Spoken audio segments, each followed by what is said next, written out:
What is Basel III? What does it have to do with the price of gold? The gold market is manipulated through paper gold, which is coming to an end. A thread on Basel III, the paper gold market, and what's ahead in 2023. Until Basel III, banks could buy and sell unallocated gold, which is also called paper gold. Allocated gold is what you envision when you think of a bank and gold, physical bars of gold held in a secure vault. However, it's expensive and labor intensive to move bars of gold around, so paper certificates are used as a proxy. This is similar to when US dollars were backed by gold. Each paper dollar was supposed to connect to an equivalent amount of gold. It became too tempting for the US government to spend more than they had in gold reserve. Hence, the dollar was no longer exchangeable for gold after 1971 when Nixon took us off the gold standard. Right. The banks did a similar thing with the paper gold market. They issued more certificates than they have physical gold, which enabled the suppression of the gold price through a process of using naked shorts. Basel III has elevated the status of gold to a tier 1 asset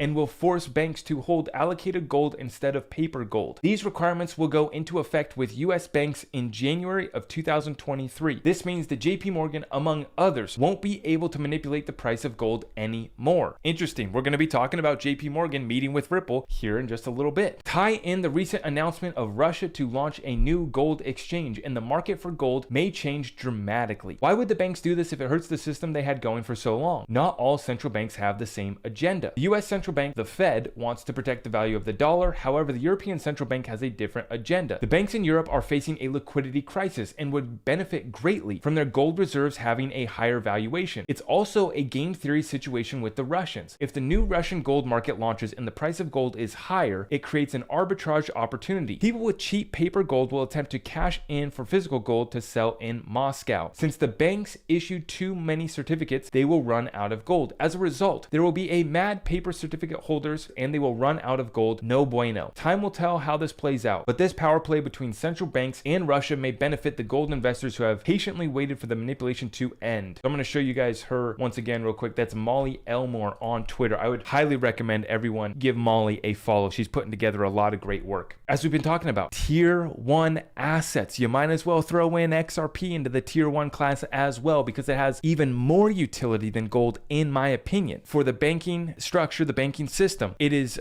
getting restructured, reset. We know that we have a liquidity crisis in Europe that is actually speeding this thing along. Now it's picking up. I said when the Queen passed away, we shifted to a new gear and we're accelerating even faster now towards the financial reset and the restructuring. Basel III implementation is part of that, absolutely. So once again, everything lining up for 2023, maybe even 2024, before we really actually get reset and get launched into that new financial system. Utility unlocked, real value found for tier 1 suppressed assets.